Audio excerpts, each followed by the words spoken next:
Para la molienda, por supuesto, pero para la doctora Alejandra Rey, yo te quería hacer una consulta. ¿Qué pasa si mezclas el smoothies con el café, como está tomando Cristian desde hoy, desde el punto de vista digestivo? Va a ir al baño muchas veces. Va a ir al baño muchas veces, por eso.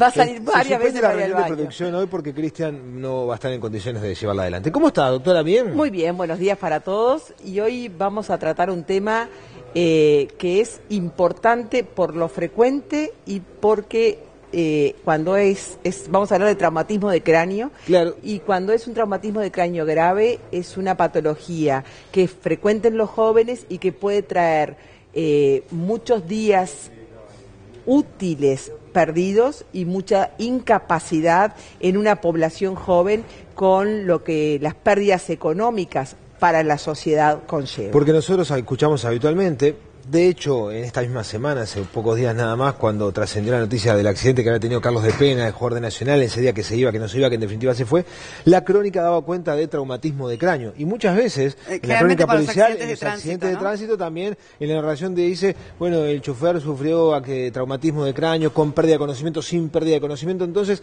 vamos a explicar un poco de qué se trata esto del traumatismo de cráneo. Ahí está. Entonces, el traumatismo de cráneo es eso, es un golpe en la cabeza, que puede ser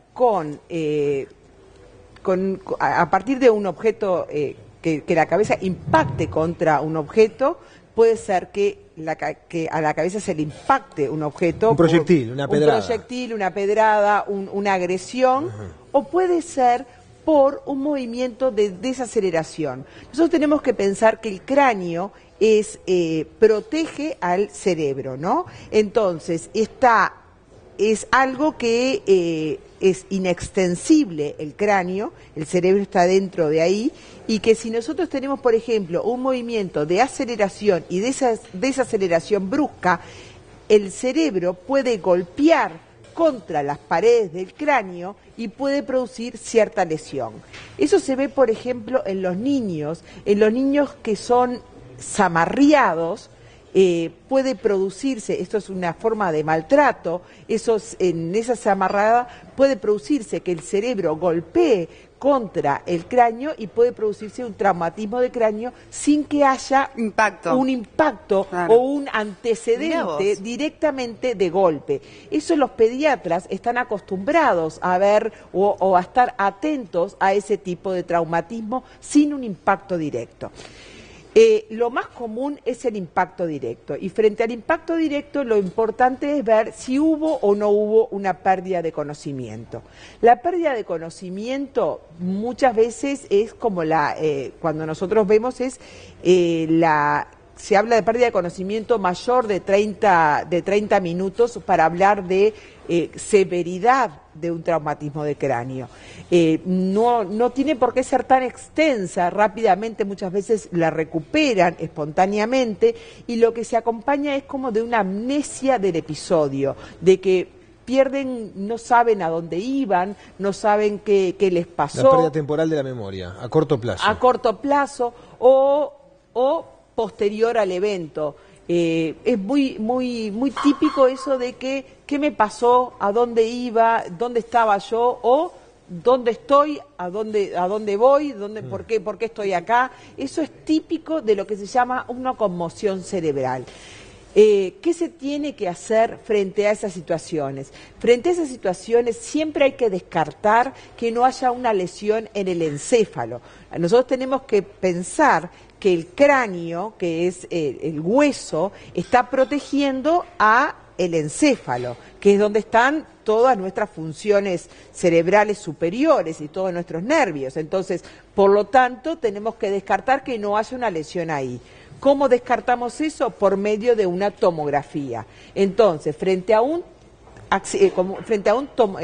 traumatismo de cráneo, donde haya la duda de una pérdida de conocimiento o donde haya una pérdida de conocimiento, es necesaria la consulta a un centro asistencial para realizar una tomografía, que son las imágenes que estamos viendo, para descartar si hay o no una lesión encefálica. Bien. En la tomografía, ¿qué nos puede mostrar? Nos puede mostrar una tomografía normal, que es lo que es en la mayoría de los casos cuando hay un traumatismo de cráneo leve a moderada.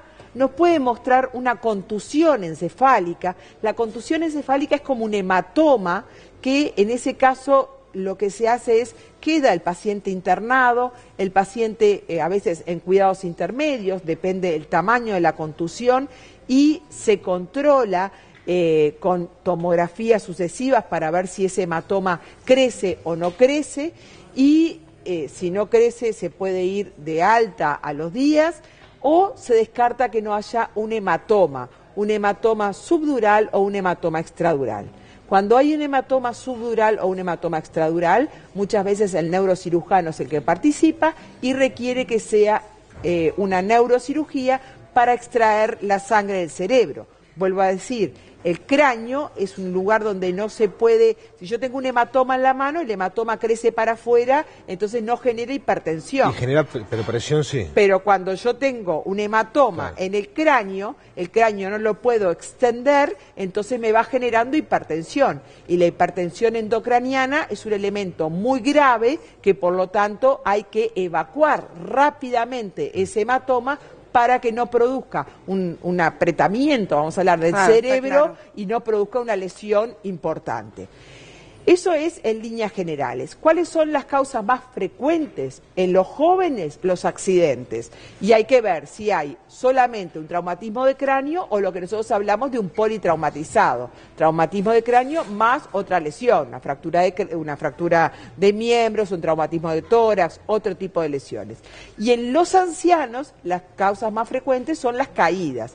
Y acá hay que tener cuidado, porque muchas veces los ancianos lo que van teniendo es una disminución por atrofia encefálica, o sea, que el cerebro se va achicando, entonces nos queda más espacio entre el cerebro y el cráneo. Entonces a veces pueden tener un pequeño hematoma y ese hematoma no dar síntomas, pero va creciendo.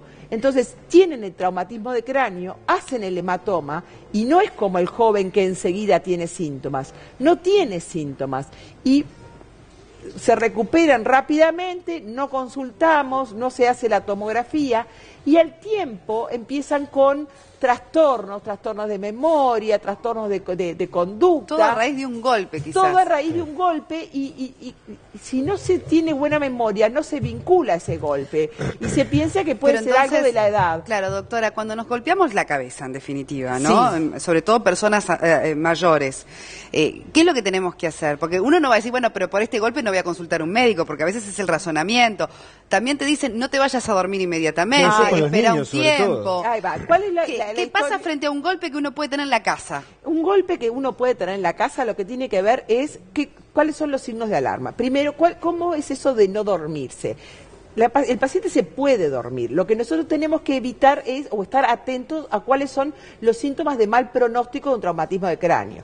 ¿Qué puede pasar? Que el paciente tenga trastornos de conciencia, que se ponga confuso, que tenga tendencia al sueño, que tenga vómitos, que tenga trastornos motores, que vaya agregando en la evolución cualquiera de esos elementos que son elementos de mal pronóstico, elementos de que algo está pasando en la cabeza en forma evolutiva. Entonces, a eso es lo que tenemos que estar atentos. Entonces, antes se decía no dormirlo. No es no dormirlo y dejarlo que se duerma y que pase de un estado de estar normal a un estado de coma y no nos dimos cuenta.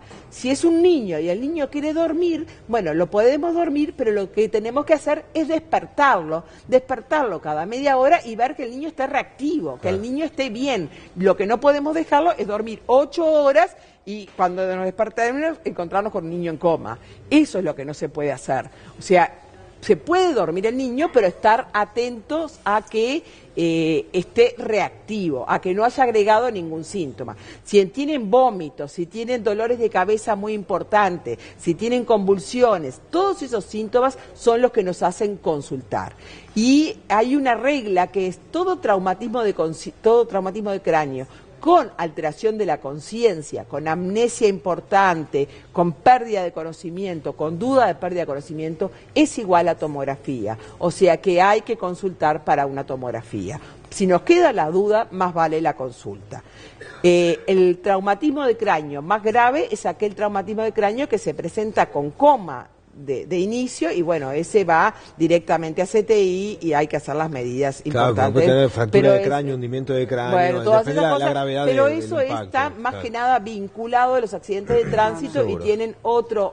Pero ahí las otra horas evolución. son vitales, ¿no? Ahí las horas son vitales, ahí todo lo hemodinámico, todo lo que es la reanimación es vital. O sea que esa es otra severidad. Lo que a nosotros nos tiene que preocupar es el traumatismo de cráneo en los niños, que estar conscientes, y eso de dormirse o no dormirse, se pueden dormir, pero tener cuidado de eso.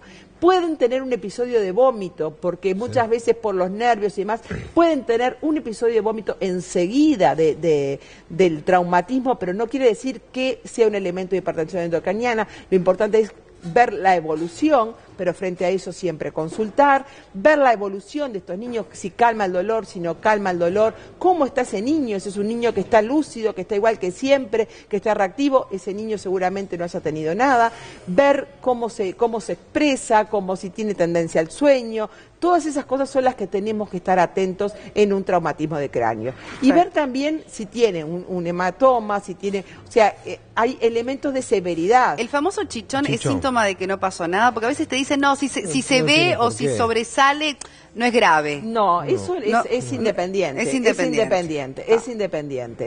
independiente porque habla de un impacto y está. Lo importante es consultar. Consultar frente a síntomas que puedan y a la severidad del impacto. Claro. Si yo me caigo de un escalón y el traumatismo de cráneo es un traumatismo de cráneo leve, obviamente, y hago un pequeño chichón, eso no pasa nada. Pero si yo me caigo de una altura de 1 metro, traumatismo de cráneo, me cuesta despertarlo y por lo menos, aunque sea durante un segundo, y el chiquilín le cuesta llorar y que veo que nos va a llamar la atención. Bien, algo que nos llame la atención, ahí hay que consultar. Y hacer una tomografía. ¿Y qué frecuentes son los golpes en la cabeza? Son frecuentes. Tiene que ver con la torpeza también, con el apuro a veces de llevarse algo por delante. Es mucho más frecuente de lo que uno cree. Me hace contrapeso y yo vivo pegando contra todos lados.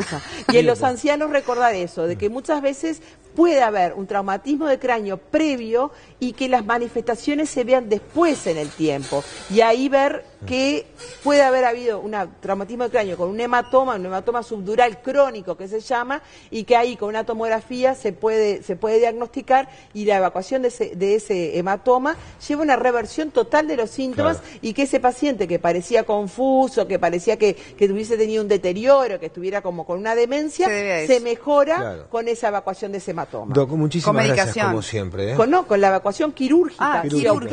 Se opera ese hematoma, lo sacan, descomprimen y bueno, y las cosas que hacen hoy con los traumatismos de cráneo son maravillantes, ¿no? Bueno, muchísimas gracias como siempre. Por favor, a las órdenes y bueno, nos vemos el miércoles.